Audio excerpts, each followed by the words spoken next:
So yes, there is a town called Ong's Hat. Ong's Hat is a unincorporated little town in New Jersey that has just kind of, the people have just kind of moved out of the area. It's mostly just rubble now. The buildings are pretty much rubble now. Basic small town. The story that I came across was that it was some sort of dimensional portal that had opened. First off, I just heard that the town was abandoned, but the conspiracy theory was that a portal was opened up and a bunch of people walked through it or disappeared. And I was like, I've already covered that with Devlin, Wisconsin, and I knew I was going to do Bell Ray Surge, so I kind of left Ong's Hat on the table. However, I've gotten some more information. So Ong's Hat supposedly is what happened was there was a group of scientists who believed in what's basically chaos science. They believed that we should embrace the chaos of the universe, and if we do that, if we take it full to the metaphysical extreme and incorporate drugs into science and expanding the mind, we can find new ways of energy, new ways of using technology. All of these advancements can come from embracing the chaos instead of trying to find order in it. Now, they were, these group of scientists, obviously it was controversial. So this happened pretty much in, say, the 70s, the 80s, around there. They went to the small town of Ong's Hat. One of them had purchased a bunch of the land, and basically it was a commune for scientists to do whatever they needed to do. They could run wild with the whatever they could think of, they could make. There was going to be no academic review board. There was going to be no government interference. They were going to do what they wanted to in this fairly, I think at this point it was abandoned as well, town. So now this group of scientists basically has carte blanche in this small town of Ong's Hat. And what happens when a bunch of scientists who, have all of the intelligence in the world and no restrictions, it generally doesn't end well. We've seen that in, Nazi death camps or the Japanese death camps where they're running all those horrible experiments. If no one's there to tell them to stop, a scientist will just fulfill their curiosity. Well, these scientists kept pushing and pushing and pushing the boundaries of reality, the boundaries of science, and what they discovered was a device called the gate. Now, the gate was actually a series of other devices, and these things they'd get into these machines, and they could transport themselves to another dimension. Now, not a dimension of sight and sound, but of mind. I'm going to copyright that. That's great. They'd go to these dimensions, and the dimensions would either have two defining factors to them. One, they'd go to a dimension that was exactly like ours, but there was no humans. It was completely empty. Who built the buildings? I don't know, but the buildings would be there, I think. Well, it doesn't specifically say the buildings were there. It'd make more sense if they traveled to Earth and there were no buildings there, but, they're interdimensionally traveling, so I think the rules are kind of out the window. They'd go to a planet, they'd go to a similar Earth, with or without buildings, but there would definitely be no people there. The second dimensions they would go into is they'd go into dimensions with these amazing structures, these amazing fortresses, and then ruins of fortresses with glyphs that nobody can understand. And in these dimensions, there were creatures, aliens known as the lemurs. They were called lemurs because they had big eyes. Now, I know what you're thinking.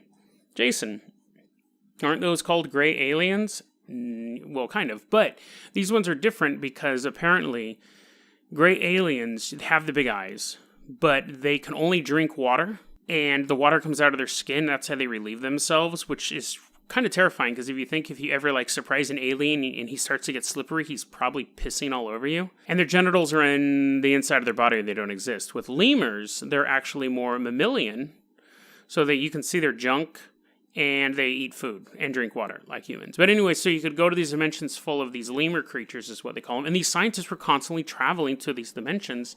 They were scientists, so they're going there, they're taking information and trying to communicate with the lemurs and trying to understand their glyphs. Now, the way that they would travel has been lost to science. The way that they travel to these alternate realities, we can't replicate because whoever came up with the information, they're gone now. But do we need that technology to travel to those dimensions? You see, what that technology was called was the egg. It was an egg-shaped ship that you would crawl into, hook all the electrodes up to your body, power it up. I'm ready to go, Chief. 5, 4. I don't know if to count it down. I guess if you're going to alternate dimensions, you probably don't need to count down because time doesn't matter. But anyways, it was called the egg. Now, the reason I backtracked this because first I was looking for Eggless Travel. I mean, I told you I had the Ong's hat thing and I dismissed it, but as I was looking for Ong's Eggless Travel, I was looking for it for a while. I've been looking for that probably about as long as I've been looking for sexual assault missiles. And again, if you know anything about sexual assault missiles, please email me, deadrabbitradio@gmail.com, because I'm losing my mind over that one. Eggless Travel. I found this quote in a book. The travel cults are quite real, let me assure you. A certain pagan group in Northern California has been working on things like eggless travel and dimensional doorways for some time. One such test of eggless travel, sort of like one of Michael G. Comey's invisible spaceships, occurred at a major Midwestern pagan gathering in 1988. That was the first lead I had found on even the term eggless travel. I typed in eggless travel. I've been looking all over for eggless travel. You know what kept popping up? Travel tips for vegans. Dude, is that a concern? Are vegans constantly afraid that when they're traveling, there will be an egg next to them, that someone will sneak an egg into their bag? Type in eggless travel. You'll get a ton of vegan travel tips. I didn't know that there was like a constant war between the omnivores and the vegans, but apparently there is. And remember, if you see a vegan with tattoos, don't say anything. They might chop their arms off. Little tip from Jason Carpenter. So I found this and I was ecstatic. I was like, yes, here we go. This is my first hint that somebody out there has some information about eggless travel and what eggless travel is. Then I had to backtrack it to the Ong's hat story, and I found out their device they used to travel to other dimensions was the egg. I finally had something. Now, here was the key. I had to look for those invisible spaceships in that guy's book. And I found the guy's book and read a little bit, and I couldn't make so much sense of it. In his book, it's called The Sack. Who wants to ride in something called The Sack? Get in the sack, guys. Let's go on an adventure. That's gross. But it basically was an invisible ship, so you would fly around, but it would just look like you were sitting down, like Wonder Woman's invisible jet, but it's called The Sack. So I was like, this is a dead end. I looked all over. I kept looking because I needed to find out more about eggless travel. I'd been so curious about this since I first saw this phrase. And then I decided, maybe someone was at that pagan convention and witnessed pagan travel, and I got something better. Here's a quote I found. At least they showed me theirs, which is more than I've ever gotten from the travel cults. Eggless has definitely been around since at least the mid-'80s. I ran into it in 1988 at a pagan gathering, some sort of large, approximately 12-couple double yolking that opened the gateway into a higher dimensional space.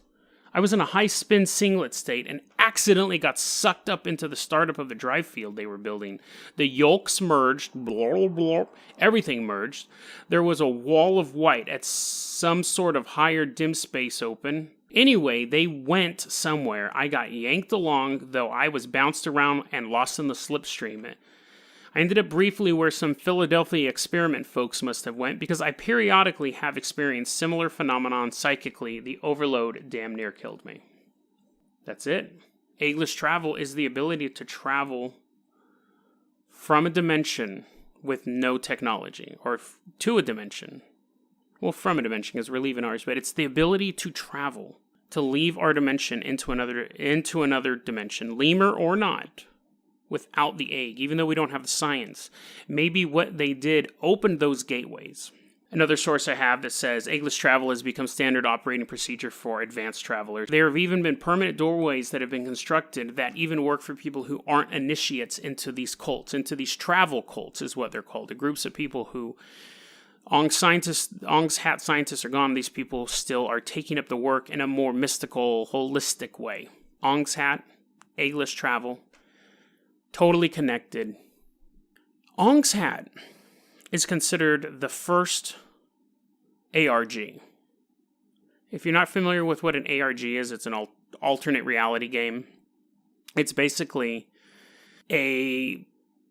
it's like a proto-myth. It's something that people get together to kind of add on, and then other people can join this game and become part of the story. Sometimes they help shape the narrative. Sometimes they just have to unravel clues to find out the next step to it.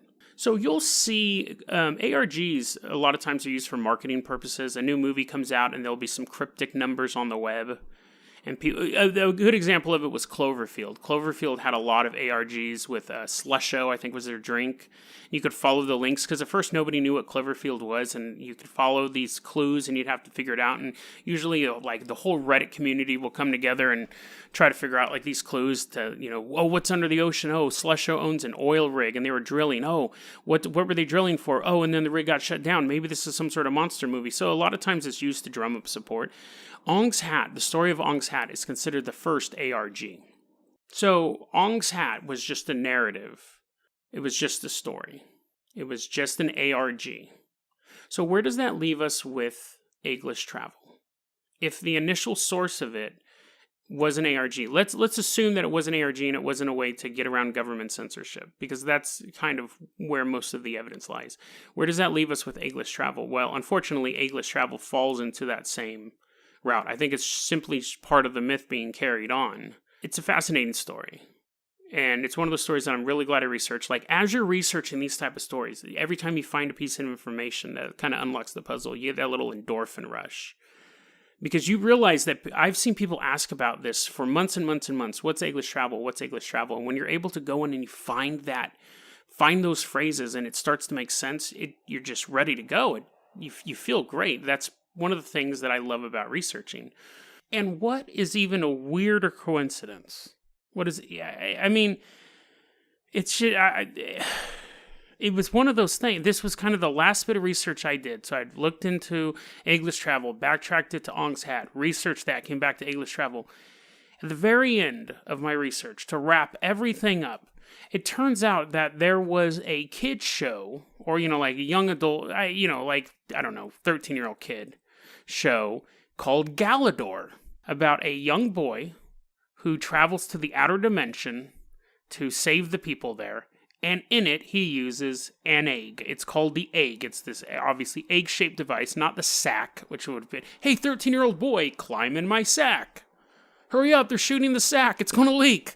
It's called the egg. And it's taken from this ARG, this story. This egg allows him to go to these other dimensions. That was interesting enough. But then, to round it all the way back, the first time I saw the iceberg was on 4chan, which I go for a lot of my paranormal news. I actually also go to the fitness board a lot, too. They have a lot of great exercise tips. But I actually got to the fitness board because I was trying to get to the paranormal board and accidentally clicked on fitness. And that happened so many times, I'm just going to look at the fitness board. And I've talked about my weight loss. I've lost 75 pounds in the past year. And a huge part of that is thanks to Fit. So thanks, Fit. But anyways, found it on 4chan. Found out about Galador. The main bad guy in Galador comes from a planet full of evil, like an evil empire planet, called Kek. K-E-K. Kek is the name of the ancient Egyptian deity that members of 4chan worship, and worship its current avatar, Pepe the Frog. Does it mean anything? No. But I thought it was just, again, it was one of those interesting endorphin rush moments. What are the chances? What are the chances out of all the words? But, again, that was an interesting moment for me to find that connection there. So it's just weird how the universe works. It's weird how these stories all kind of came together I found this on 4chan, and the last piece of evidence for me to find was that kids show with Planet Kek, where all the evil comes from. Fascinating.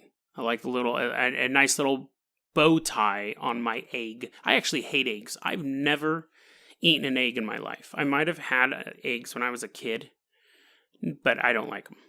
Oh, I don't know if I don't like them. I've never eaten them, but they look disgusting. And I heard sometimes you crack them open and a baby chicken comes out. Not at a farm, but like when you go to crack one to make eggs, like you put them in a pan or whatever, you'll crack it and there'll be a dead baby chicken. And people tell me that's impossible, but if there's one thing I've learned, nothing's impossible.